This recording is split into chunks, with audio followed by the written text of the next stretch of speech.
Bonjour, heureux de vous retrouver aujourd'hui à nouveau pour ce café à la fois et aujourd'hui tout spécialement. Pourquoi? Parce que c'est la 100e d'un café à la fois au sujet du livre de la Genèse. Il y avait aussi les cafés à la fois pour l'évangile de Marc.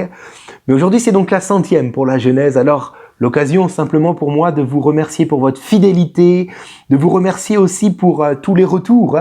Ça m'encourage de voir le nombre de vues, c'est vrai quelque part, même si c'est pas sur ça qu'on s'arrête, bien sûr, c'est plutôt sur ce que Dieu attend de nous, et on est heureux de pouvoir l'accomplir, mais c'est encourageant quand même de voir le nombre de vues, de voir les commentaires en dessous, d'avoir quelques retours des fois.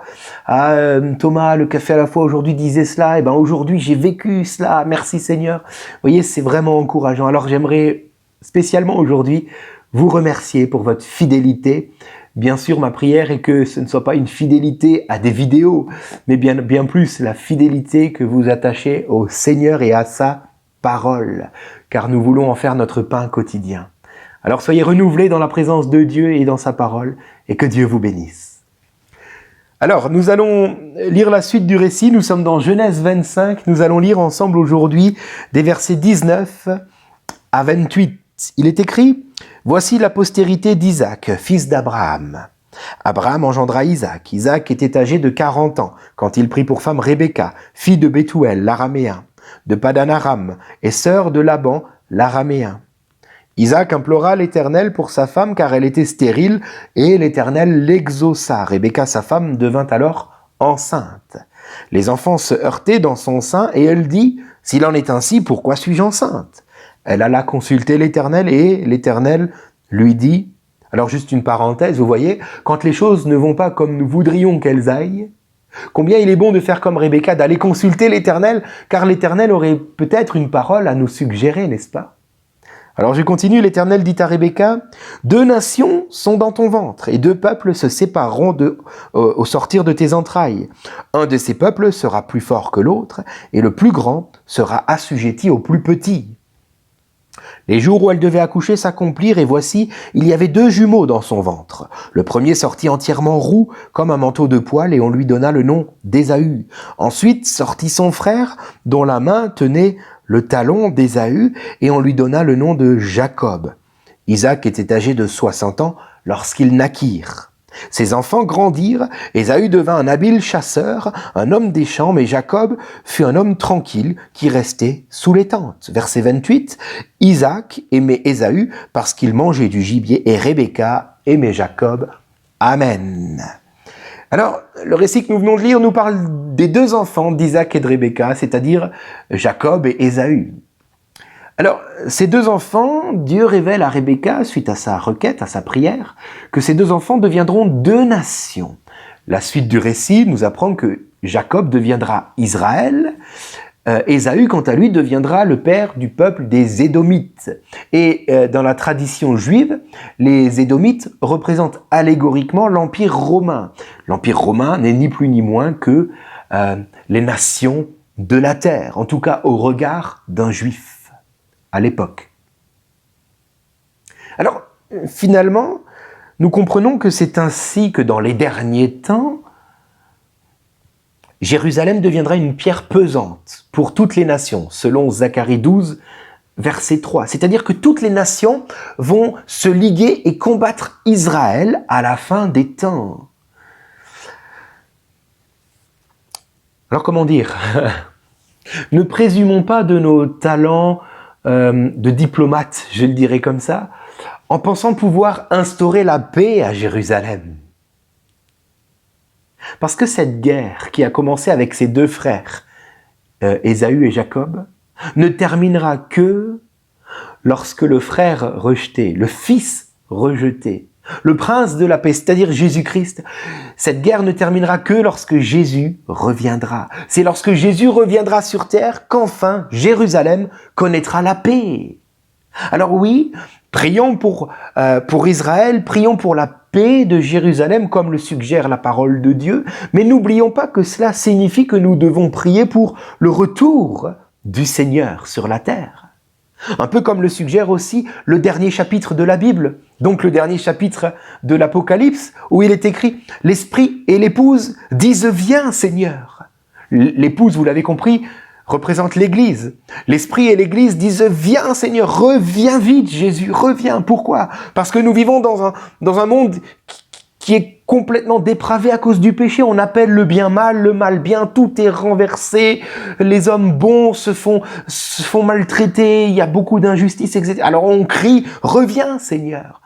Mais on crie aussi « Reviens Seigneur » parce que ton peuple d'Israël souffre, parce que Jérusalem est foulée par les nations. Alors reviens Jésus.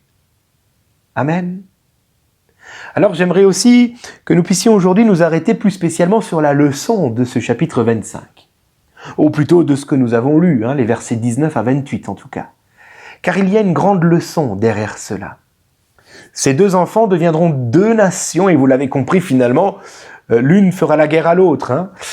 Alors comprenons que, voilà la leçon de ce chapitre, les guerres des nations commencent dans les familles. Et l'ennemi de nos âmes, c'est-à-dire le diable, ne s'y trompe pas, il l'a très bien compris.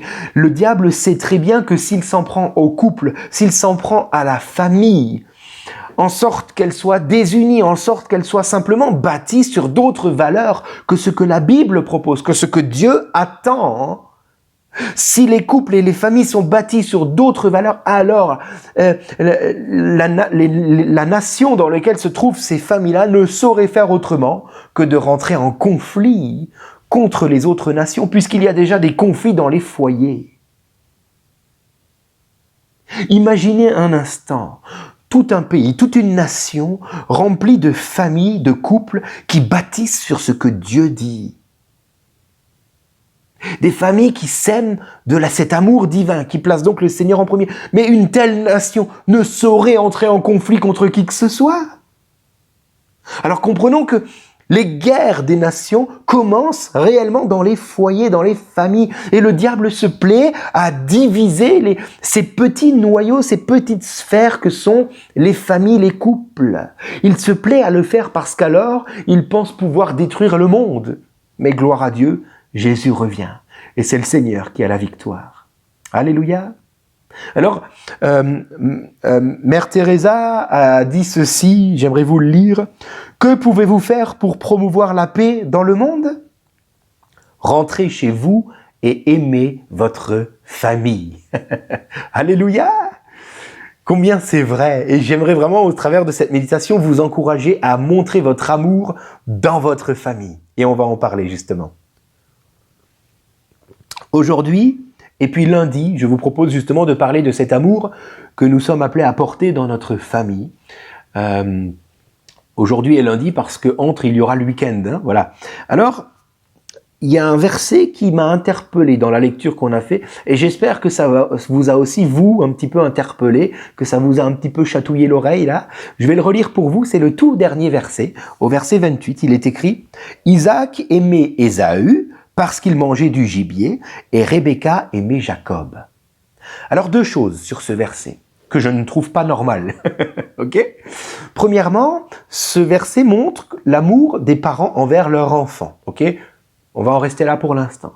Mais c'est comme si l'amour entre Isaac et Rebecca était dilué par l'amour des parents envers leurs enfants. En tout cas, la Bible ne parle plus de cet amour qui pourtant, nous en avons parlé il n'y a pas longtemps, devait unir Isaac et Rebecca. C'était un amour pratiquement divin qui les rassemblait. On ne parle plus de cet amour. On parle plutôt de l'amour du père envers son fils, de la mère envers son fils. Et là, il y a un grand problème. Et j'aimerais vraiment rebondir dessus, surtout aujourd'hui au XXIe siècle. Il y a un grand problème, c'est comme si les enfants avaient détruit l'amour des parents, qu'ils sont censés se porter l'un envers l'autre. Et là, l'équilibre familial ne peut plus exister. Pourquoi? Parce que l'équilibre familial ne dépend pas de l'amour que les parents portent envers leurs enfants, ou même de l'amour des enfants envers leurs parents, quoique ces amours-là sont bien entendu indispensables. Mais un équilibre familial dépend avant tout de l'amour que se portent les deux parents l'un envers l'autre. Prenons l'image d'un arbre. Lorsqu'un couple s'unit, nous avons le tronc. Et s'il a la grâce d'avoir des enfants, il y aura des branches, alléluia, qui porteront des fruits en leur saison, etc. Mais si le tronc est coupé, peu importe que les branches soient bien soudées au tronc, les branches vont tomber au même moment que le tronc va tomber, car le tronc est coupé en deux. Donc ce n'est pas l'amour que nous portons envers nos enfants ou que nos enfants nous portent envers leurs parents qui saura donner un bon équilibre, mais c'est le tronc qui doit être stable, afin que les branches aient un bon équilibre. Si les parents s'aiment, alors les enfants grandiront dans un climat de paix et de sécurité. Même si entre eux, il y a des fois des frictions, même si relation parent-enfant, c'est pas toujours ça, mais si les parents sont unis, il y a un équilibre qui s'instaure. Il y a un exemple qui est laissé.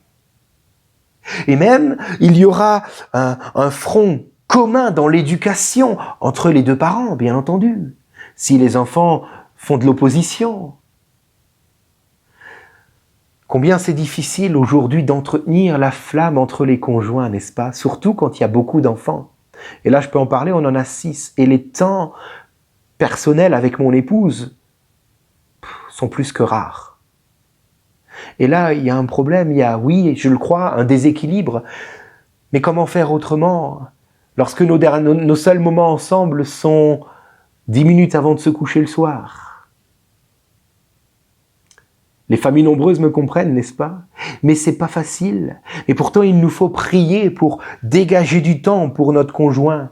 Alors, j'espère que mon épouse n'écoutera pas tout ça, parce qu'elle va me prendre au mot. Mais en même temps, elle aurait raison de le faire, parce que oui, je le reconnais, là, il y a un problème.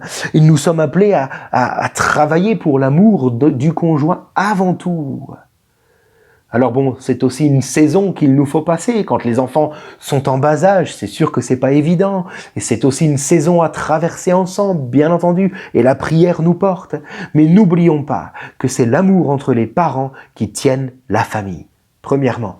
Deuxièmement, par rapport à ce verset, au verset 28 que je relis, il est écrit Isaac aimait Ésaü parce qu'il mangeait du gibier et Rebecca aimait Jacob. Et là, je rajoute personnellement parce que Jacob restait dans la tente l'habitation dans la tente. Rebecca aimait Jacob parce que Jacob restait dans la tente avec elle. Ok? Alors là, je comprends quoi? Je comprends que, et c'est tellement vrai, souvent, on est capable d'aimer les gens de manière intéressée. Ok? C'est malheureux à dire et pourtant c'est si souvent vrai, malheureusement. Mais ce qui est encore plus triste, c'est lorsque cela concerne nos enfants. Et là, ça nous fait rougir. Et là, on n'en parle pas. Et pourtant, n'est-ce pas aussi une vérité? J'ai 6 enfants et je m'étais toujours dit, moi, j'aimerais mes enfants parce que c'est mes enfants et je les aimerais toujours de manière identique les uns les autres parce que c'est tous mes enfants. Alléluia! Mais j'ai appris quelque chose avec les 6 enfants, c'est que malheureusement, même si je ne le veux pas, mais souvent c'est pas une question de préférence ou de favoritisme, mais c'est plutôt une question d'aptitude à aimer. Je peux si souvent aimer plus l'un que l'autre. Si l'un répond à mes besoins, répond à mes attentes. Lorsque je lui demande quelque chose, il n'est pas dans la rébellion, même s'il dit non, mais au bout d'un moment, il vient et il obéit. Alors que d'autres enfants sont constamment dans la rébellion, sont constamment en train de faire face à mon autorité parentale, etc.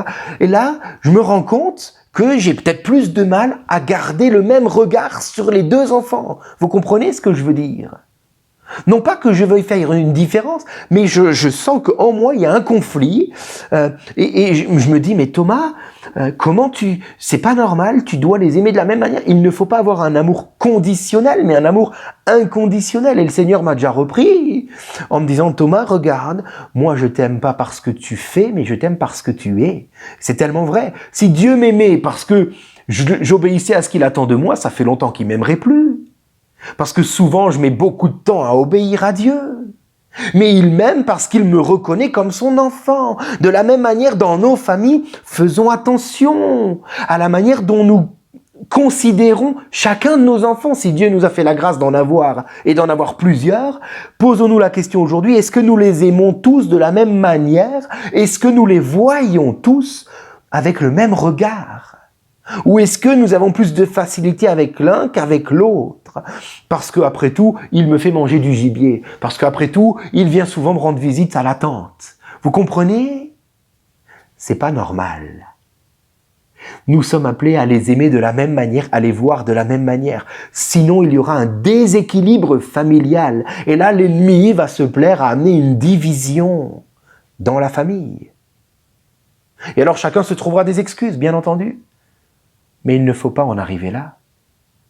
Puissions-nous aujourd'hui avoir un regard sincère sur les regards que nous avons envers les nôtres. Alléluia.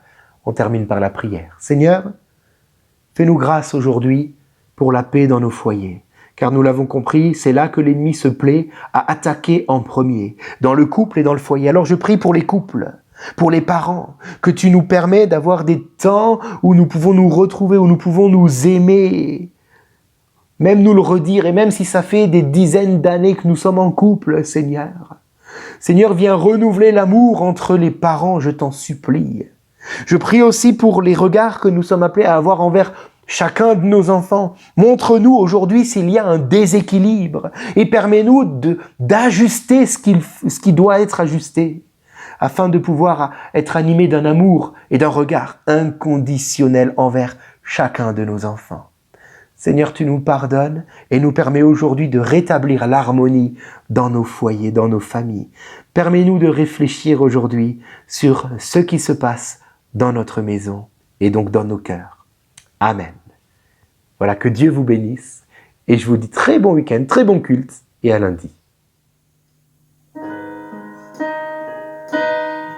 Que sa faveur reste sur toi pour plus de 1000 générations, sur ton couple, sur tes enfants et les enfants de leurs enfants. Que sa faveur reste sur toi pour plus de 1000 générations, sur ton couple et tes enfants.